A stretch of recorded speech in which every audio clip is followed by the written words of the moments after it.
Hello, beautiful people. This is Dr. Lisa Mendes with Atlantis Scalar and with Channeling Eric. Story time. My Life After Death, a Memoir from Heaven. We're continuing with the chapter more about what heaven's like. There aren't any hospitals here because we really don't need medical care. Instead, we have healing centers.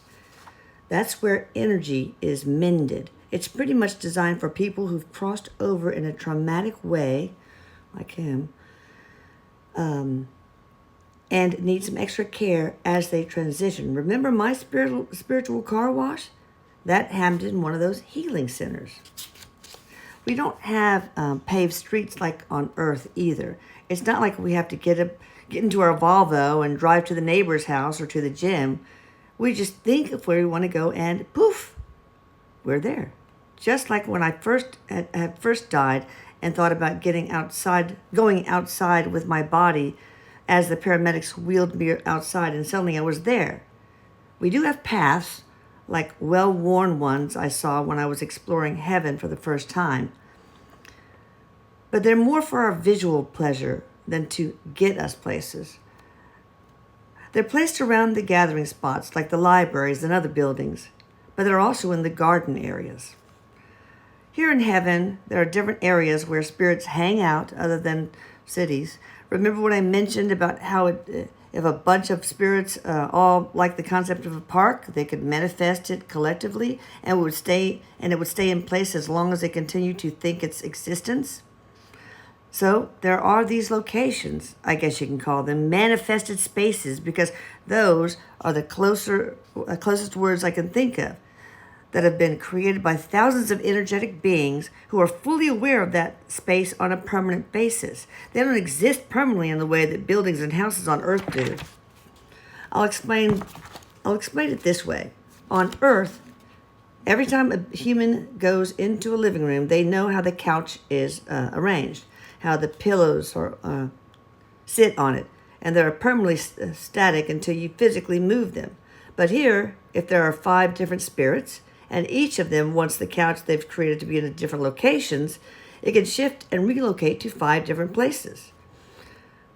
There are as many different scenarios as there are spirits who create it. That's interesting.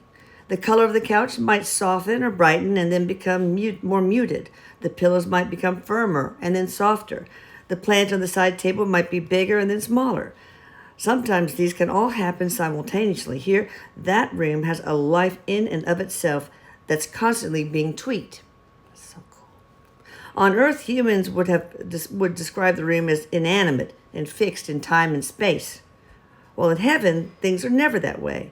Everything here is as alive as the spirits who create them. I find it really intriguing to visit buildings like a library or a lecture hall with a certain architecture that I helped design, only to find that every time I go in, something's been reworked or is transforming before my very eyes. The music here also doesn't come close to what I was used to in my human life. It's like surround sound, and the way it's made is freaking amazing. Different beings create their own specific sound, and they do it according to the frequency they vibrate at.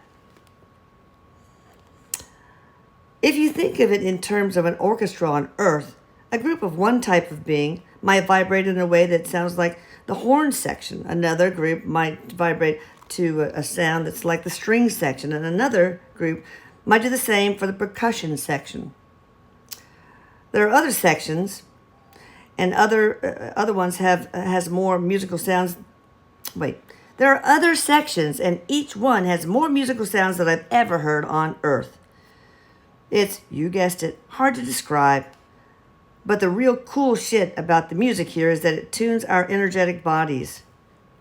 It tunes the soul, and it touches right at the very core of it, like a vibrating tuning fork inside you. It does the same thing to humans. You've ever got the shivers or cried because of music? That's what I'm talking about.